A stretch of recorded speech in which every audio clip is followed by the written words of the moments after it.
ശംഭോ മഹാദേവ ഭഗവാനെ. സൂക്ഷിച്ച്.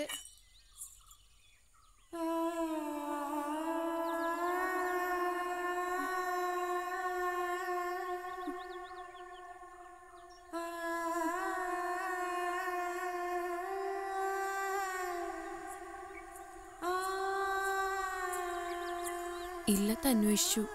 അപ്പോഴാ ഇവിടെയാന്ന് അറിഞ്ഞത്. എന്തേ സേതു? അല്ല, സേതുലക്ഷ്മി. സേതുലക്ഷ്മി അത്രമാത്രം അകന്നു ഉണ്ണിയേട്ടാ നമ്മള്. എന്ത് വേഷം ഉണ്ണിയേട്ടാ അത്?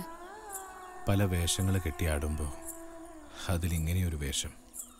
എന്നാലും ഞാൻ ഇത്രയും പ്രതീക്ഷിച്ചില്ല. ഇപ്പൊ കളിക്കാൻ പോണില്ല അല്ലേ? എവിടെ എത്തേണ്ട ആളാ ഉണ്ണിയേട്ടൻ? ജീവിതല്ലേ സേതു, നമ്മള് പ്രതീക്ഷിക്കുന്നൊന്നല്ലല്ലോ നടക്കണത്. റൂമി ചേച്ചി പോയി.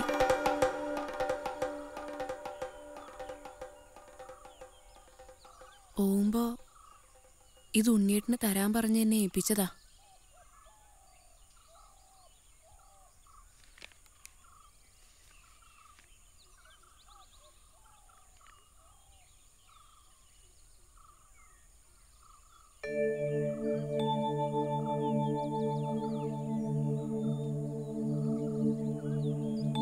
പോട്ടെ.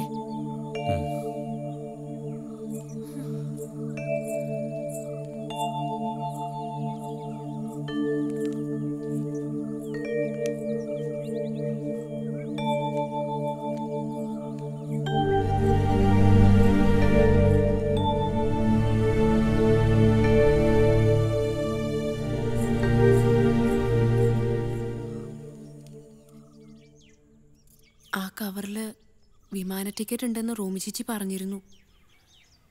ഞാൻ കരുതിയത് മെലീന പറഞ്ഞ പോലെ അങ്ങോട്ടും വന്നിട്ടില്ലെങ്കിൽ ഇവിടെ നാട്ടിൽ തന്നെ. അതാണ് ഞാൻ അന്വേഷിക്കുന്നത് ആൻറ്റി. അങ്ങനെയാണെങ്കിൽ എല്ലാവരുടെയും നിർബന്ധത്തിന് വഴങ്ങി ഉണ്ണിയേട്ടൻ ചിലപ്പോൾ വേറെ കല്യാണം കഴിച്ചിട്ടുണ്ടാവും. അതിൽ കുട്ടികളുമായിട്ടുണ്ടാവുമെന്ന് വെച്ചാൽ എന്ത് അധികാരത്തിലാ മെലീന അങ്ങോട്ട് കയറി ചെല്ലുക? ഒരധികാരവും ഒരവകാശവും വേണ്ട എനിക്ക്. വെറുതെ ഒന്ന് കണ്ടാൽ മതി, ദൂരെ നിന്നെങ്കിലും.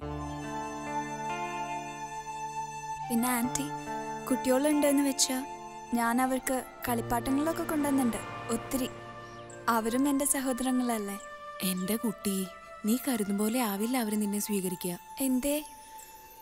നിങ്ങൾക്ക് ചിലപ്പോൾ ഇതൊക്കെ നിസ്സാരമായിട്ട് കാണാൻ പറ്റും, പക്ഷെ അങ്ങനെയല്ലല്ലോ ഇവിടുത്തെ സ്ഥിതി. എന്തായാലും നമുക്കൊന്ന് അന്വേഷിക്കാം ആൻറ്റി.